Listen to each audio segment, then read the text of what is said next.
Real purpose of লাইফের পক্ষ থেকে আজকের নিবেদন হলো, এই নবরাত্রি চলছে। এই নবরাত্রিতে বিশেষ করে নবরাত্রির অষ্টমী দিন মা মহাগৌরীর পুজো করলে, যাদের যে সমস্ত মেয়েদের বিয়ে হচ্ছে না বা যারা বিবাহিত জীবনও সুখী নন বা ভালো যাচ্ছে না, তাদের জন্য একটি মোক্ষম সময় এই মা মহাগৌরীর পুজো এবং তার সঙ্গে মন্ত্র এবং কোন রাশির সাপেক্ষে মায়ের যে 9টা রূপ আছে, কোন রূপের মন্ত্র বিশেষ ফলপ্রদ এবং শীঘ্র ফলদায়ীকারী। শুরু করছি আজকে মায়ের মহাগৌরী মাকে প্রণাম।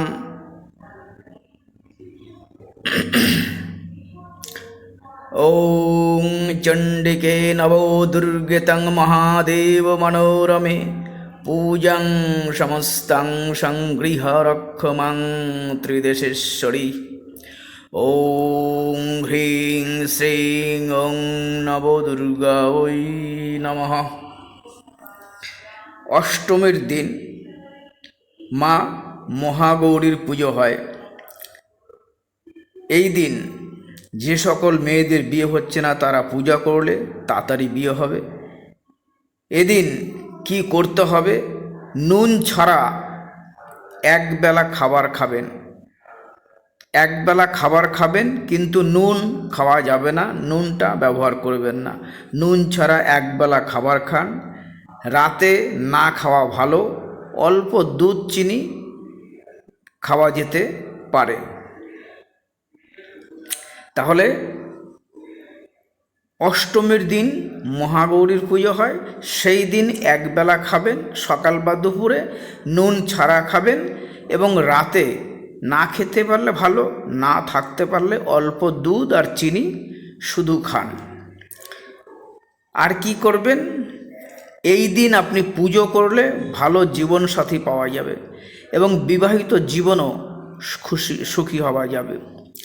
এদিন মহিলারা যাদের বিবাহিত জীবন ভালো যাচ্ছে না এবং বিয়ে হচ্ছে না, তারা ঘরে তো পুজো করবেনই, সঙ্গে সঙ্গে আপনাদের কাছাকাছি কোনো মন্দিরে বা প্যান্ডেলে গিয়ে সেখানে মায়ের পুষ্পাঞ্জলি মন্ত্র দেবেন ও প্রার্থনা করবেন। ঘরে পূজা করার সময় আমি প্রত্যেকে এর আগের ভিডিওতে নবদুর্গা বা নবরাত্রি কীভাবে পালন করবে আমার ভিডিও দেওয়া আছে, সেখানে বিস্তারিত বলা আছে যে ঘরে আপনার মায়ের মন্দিরে একটি দুর্গা মায়ের ফটো রাখুন বা ছবি রাখুন, রেখে তারপরে কিভাবে মায়ের পুজো করতে হবে সেই ভিডিওতে বলা আছে। এইখানে বলার বিষয় হলো, দেখুন ঠিক যেই নিয়ম বললাম, অষ্টমীর দিন নুন ছাড়া একবেলা খাবার খাবেন, রাতে অল্প দুধ আর চিনি খাবেন, আর মা মহাগৌরীর বীজ মন্ত্র আমি বলে দিচ্ছি সেটা জপ করবেন, আর ঘরে মায়ের পুজো করবেন। আপনার নিজের মতন করে মায়ের পুজো করবেন এবং মাকে পুষ্পাঞ্জলি দেবেন। এবং পুষ্পাঞ্জলি মন্ত্র, দুর্গা মন্ত্র আর মায়ের মহাগৌরীর মন্ত্র একই মন্ত্র। পুষ্পাঞ্জলি মন্ত্র আপনার পরের ভিডিওগুলো খেয়াল করতে থাকুন। সুন্দরভাবে পুষ্পাঞ্জলি মন্ত্র এর আগেও দেওয়া আছে, আবারও দেব।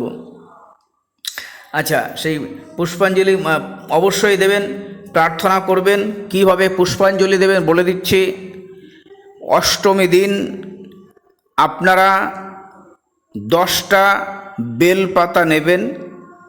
বেলপাতার মধ্যে 3খানা যেন করে এক একটা বেলপাতা যেন 3টে করে পাতা থাকে। 10টা বেলপাতা নেবেন। বেলপাতার মধ্যে আপনি লাল কালি হলে ভালো হয়, না হলে নীল কালি দিয়ে লিখুন ওং হ্রিং দুং দুর্গা ওই নম। প্রত্যেকটা পাতায় লিখবেন ওং হ্রিং দুং দুর্গা ওই নম, ওং হ্রিং দুং দুর্গা ওই নম। এই মন্ত্রটা প্রত্যেকটা পাতায়, মানে এক একটি পাতাতে 3খানা পাতা থাকে, এক একটা বোটায় 3টে পাতাতেই ওং হ্রিং দুং দুর্গা ওই নম লিখবেন। এরকম 10খানা পাতা লিখবেন লিখে সেই বিল্লপত্রগুলো আপনারা সঙ্গে নেবেন আর লাল ফুল সঙ্গে নেবেন পুষ্পাঞ্জলি দেওয়ার সময়। পুষ্পাঞ্জলি মন্ত্র এর পরপর ভিডিওতে পেয়ে যাবেন, সম্ভব হলে আজকেও বলে দেবো, অসুবিধা নেই। পুষ্পাঞ্জলির জন্য বিল্লপত্র আর লাল ফুল এটা নিয়ে যাবেন, মায়ের মন্ত্র বলে পুষ্পাঞ্জলি দেবেন। আপনার পুষ্পাঞ্জলি দেওয়াটা যেন অন্য সবার থেকে আলাদা হয়। আপনি ঘরেও দিতে পারেন, দুর্গা মায়ের মন্দিরেও দিতে পারেন, প্যান্ডেলে গিয়েও দিতে পারেন। মন্ত্রটা পরিষ্কার মনে মনে উচ্চারণ করবেন, আমি সুন্দরভাবে বলে দেব। মন্ত্রটা বলে মায়ের কাছে পুষ্পাঞ্জলি দেবেন। মা যেন আপনার সামনে দণ্ডায়মান নিজে এসে দাঁড়িয়ে আছে এবং আপনাকে মা লক্ষ্য করছে, আপনার কীরকম ভক্তি এবং শ্রদ্ধা মা সেটা দেখছেন। এই ভাব নিয়ে মা জীবন্ত হয়ে এসছেন আপনার সামনে, এই ভাবমূর্তি ধারণ করুন মনের মধ্যে।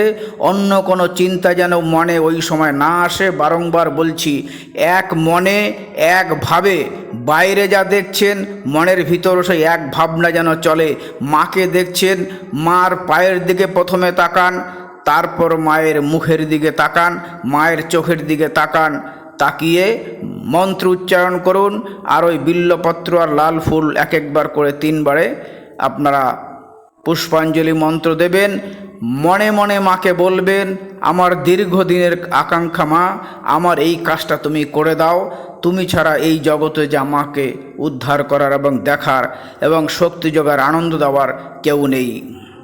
মাই যশ খ্যাতি কীর্তি সব কিছু মা দান করবেন। অষ্টমী দিন বিশেষ দিন।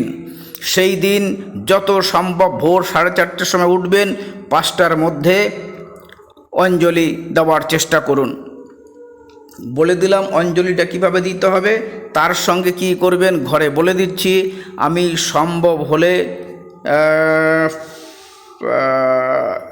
সম্ভব হলে একটা ছবি পাঠিয়ে দেবো, ভিডিওর সঙ্গে না পারি যদি আলাদা করে কাউকে হোয়াটসঅ্যাপে দিতে পারে দিয়ে দেবো। একটা যন্ত্র তৈরি করতে হয়, সেটাকে বলে মা দুর্গার বিষা যন্ত্র। এই যন্ত্রটা বানিয়ে মা দুর্গার সামনে রাখতে হয় এবং সেই যন্ত্রটাতে আপনি প্রতিদিন পুজো করবেন। ফুল বেলপাতা দিয়ে প্রতিদিন পুজো করবেন যতদিন আপনার কাজ সমাধান না হচ্ছে। যদি সেটা সম্ভব হয় ভালো, না হলে আপনি সেই যন্ত্রটা দিয়ে একটা সোনার লকেট বানাতে পারেন, সেটা সঙ্গে রাখতে পারেন। সেই যন্ত্রের মধ্যে মায়ের নাম লিখতে হবে, মা দুর্গার বিষা যন্ত্র লিখতে হবে এবং এই যন্ত্রটা সঙ্গে রাখলে বা আপনি পার্সের মধ্যেও ব্যবহার করতে পারেন। এটা আপনি করবেন। আপনারা যারা চাইছেন যে যাদের বিয়ে শাদী হচ্ছে না বা আটকে গেছে বা কোনো অসুবিধায় আপনারা ভুগছেন, তার জন্য বিশেষ দিন। শুধু তাই নয়, আপনার মনের মধ্যে অনেক দুঃখ কষ্ট যেটা জমে আছে সেটা জন্য মার কাছে প্রার্থনা করবেন। মা আপনার যে বিল্লপত্র এবং ফুল সেটা মা গ্রহণ করছেন, এই ভেবে মনে আপনি সেটা দেবেন। আপনার দেওয়া যেন অন্য 10 জনের থেকে আলাদা হয়। আপনি কে বেশভূষায় যাচ্ছেন, অন্যরা কে বেশভূষা পরে আসছেন, অন্য কিছুর দিকে মনোযোগ যেন না থাকে। মনোযোগ যদি বিক্ষিপ্ত হয় আপনার ফল হবে না। মন যেটা ঠিক করে যাচ্ছেন, আমি মায়ের কাছে নিবেদন করছি আমার অর্ঘ্য, মা সেটা গ্রহণ করছেন এবং মা আমার কথা শুনছেন, মা আমাকে আশীর্বাদ দিচ্ছেন। এই মনোভাব নিয়ে পুষ্পাঞ্জলি দেবেন এবং মায়ের পুজো করবেন। ভাবটা হলো সবার আগে মনে রাখবেন। কি করছেন সেটা বড় কথা না, কি দিচ্ছেন সেটা বড় কথা না, মায়ের কাছে ভাবটা নিয়ে আপনারা মার কাছে পুজো করবেন। তাহলে দেখবেন যে আপনাদের মনোবাঞ্ছা অবশ্যই মা পূর্ণ করবে। এবারে আমি যেইটা ব্যবহার করবেন বলে দিলাম, কি খাবেন কি পরবেন বলে দিচ্ছি। অষ্টমী দিন হলুদ বস্ত্র পরার চেষ্টা করবেন, হলুদ জামা অথবা হলুদ রঙের শাড়ি ব্যবহার করবেন। তাছাড়া সারা বছরই চেষ্টা করবেন যাদের বিয়ে হচ্ছে না হলুদ রঙটাকে ব্যবহার করার জন্য, বা পার্সের মধ্যে আপনারা সবসময় একটা গোটা হলুদ রাখতে পারেন। ঠিক আছে, হলুদটা খুব দরকারি। অষ্টমী দিন হলুদ শাড়ি পরে আপনারা মায়ের কাছে পুজো দিতে গেলে ভালো হয়। আচ্ছা, এবারে এই যে বিয়ের ব্যাপারটা, এটা দেখেন বৃহস্পতি গ্রহ। আপনারা এটা অষ্টমী পুজোর দিন করুন। আর প্রতিদিনের জন্য যেটা করবেন সেটা হলো বৃহস্পতি গ্রহের বীজ মন্ত্র উচ্চারণ করবেন। মন্ত্রটা হলো ওং হ্রিং ক্লিং হুং বৃহস্পতয়ে নমঃ। ওং হ্রিং ক্লিং হুং বৃহস্পতয়ে নমঃ। ওং হ্রিং ক্লিং হুং বৃহস্পতয়ে নমঃ। এই বীজ মন্ত্রটা আপনারা সবসময় জপ করবেন। যত তাড়াতাড়ি সম্ভব এই বীজ মন্ত্রটা জপ করতে থাকুন, তাড়াতাড়ি করে কাজ আপনাদের এগিয়ে যাবে। সম্ভব হলে এই বীজ মন্ত্রটা লাল কালিতে কাগজে লিখে তাতে পুজো করুন মায়ের সামনে রেখে। আর সব সময় এটা মুখস্থ করে ফেলুন। এই সহজ যে কাজটা, এটা আপনারা করুন। এবং যে যন্ত্রটা সেটা আমি ছবি পাঠ ওর মধ্যে দেওয়ার চেষ্টা করছি। আর এইবারে হলো এই যে নবরাত্রি চলছে, রাশি অনুযায়ী মা নবরূপে পূজিত হচ্ছেন। যার যেই রাশি, কোন দিন আপনি কোন মায়ের পুজো করবেন। রাশি যদি আপনার মেষ আর বৃশ্চিক হয় তাহলে মা শৈলীপুত্রীর পুজো করবেন, যেটা আজকে যাচ্ছে প্রথম দিন, প্রথমা। যার তুলা রাশি উনি করবেন মা ব্রহ্মচারিণীর পুজো। যার রাশি কন্যা অথবা মিথুন সে করবে মা চন্দ্রঘণ্টা, তৃতীয় দিন পুজো হয় তৃতীয়াতে। যার রাশি হলো ধনু সে মা কুষ্মান্ডার পুজো করবেন চতুর্থ দিন। যার রাশি হলো কুম্ভ তিনি পুজো করবেন মা স্কন্দমাতা পঞ্চমী দিন। যার রাশি হলো মকর তিনি পুজো করবেন মা কাত্যায়নী ষষ্ঠীর দিন। যার রাশি হলো সিংহ তিনি পুজো করবেন মা কালরাত্রি সপ্তমী। রাশি যার বৃষ তিনি অষ্টমীতে পুজো করবেন মা মহাগৌরী। আর রাশি যার কর্কট অথবা মীন তিনি পুজো করবেন নবমী দিন মা সিদ্ধিদাত্রীর। যদি কেউ মনে করেন রাশি অনুযায়ী আপনারা এই মাতার পুজো করবেন তাহলে করতে পারেন। তাহলে বিশেষ করে যেই জিনিসটা নিয়ে আজকে বলা হলো সেটা হলো যাদের বিশেষ করে বিবাহ এবং বিবাহিত জীবনের সুখ শান্তি কামনা করছেন তাদের জন্য বিশেষ দিন হলো মহা অষ্টমী। আপনারা মানসিক এবং শারীরিকভাবে নিরামিষ ভোজন করবেন, সাত্ত্বিক মনোভাব বজায় রাখার চেষ্টা করবেন যে আমার এটা সাধনা। আবার একটা বছর পরে এত সুন্দর তিথি, এত সুন্দর মুহূর্ত এবং মাকে আমি কাছে পাবো। ভাববেন আগামী বছর মাকে বহু মানুষ, লক্ষ লক্ষ মানুষ দেখতে পাবে না মাকে।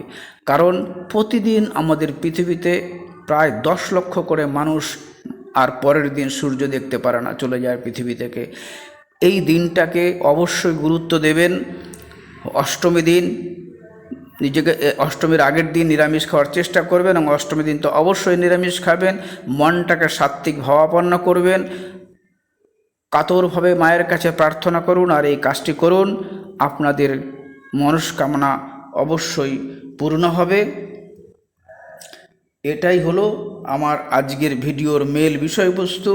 এবং এখানে আমি চেষ্টা করব যে মা দুর্গার বিষযন্ত্রটা আমি দিয়ে দেওয়ার এবং মন্ত্রটা আমি চেষ্টা করব, যদি ওর মধ্যে ভিডিওটার মধ্যে লেখা অবস্থায় দেওয়া যায় আমি সেটা চেষ্টা করব আজকে। আমার এটাই আজকে নিবেদন যে মহা অষ্টমীর দিন আপনারা খুব সুন্দরভাবে সাত্ত্বিক মনোভাব সম্পন্ন অবস্থায় যেই প্রক্রিয়ায় বলা হলো সেই প্রক্রিয়ায় আপনারা কাজটি করবেন, আপনাদের মঙ্গল হবে। জয় মা দুর্গা। মাগো তুমি সকলের মঙ্গল করো মা। জয় মা জগজ্জননী মাগো ব্রহ্মময়ী মা। ওম সর্বমঙ্গলমঙ্গলে শিবে সর্বার্থসাধিকে শরণ্যে ত্র্যম্বকে গৌরী নারায়ণী নমস্তুতে। জয় মা জগজ্জননী ব্রহ্মময়ী মাগো।